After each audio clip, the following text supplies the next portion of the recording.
Vice President of the European Parliament just finished a 3-day investigation in China.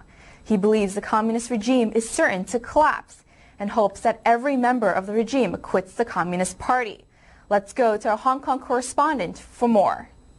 During a visit to China, Vice President of the European Parliament Edward McMillan-Scott met various Chinese diplomats, experts, intellectuals, and non-government members in Beijing. He is the first high-level Western official to personally meet Falun Gong practitioners inside China in order to learn the facts of the persecution. He says the Chinese communist regime has not changed in the last 10 years and says it's a tyrannical, autocratic, and extreme system. 10 years ago, as a member of the Committee on Foreign Affairs for the EU, McMillan-Scott investigated the Chinese communist regime's political practices. 10 years later, McMillan-Scott says he thinks that things have only gotten worse.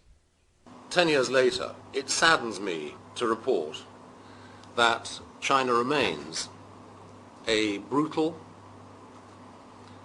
arbitrary, paranoid system in which free speech does not exist, in which freedom of thought is constrained, in which freedom of religion is severely curtailed, and where the process of reform in political and social terms is frankly glacial.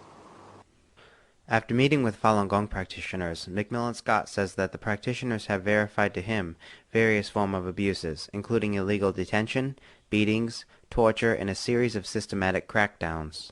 I've already said the experiences they related to me, which leave me very, very saddened, not just for them, but for anybody else in China who tries to adhere to a religion which is repressed by the regime. McMillan-Scott sees the current wave of resignations from the CCP as an important factor for the future development of China. Really to know whether it is true that 10.5 million people have torn up their Communist Party cards, but if they have, it's just not enough. I would hope that 100% of the current membership of the Communist Party of China would tear up their cards if they knew the truth. He also said people need to take immediate action to expose the wrongdoing of the CCP regime. And I think this is where more information and where the human rights organizations of the world need to unite in advance of the Olympics of 2008 in a special focus on China. It is, after all, the biggest and the most repressive regime left on earth.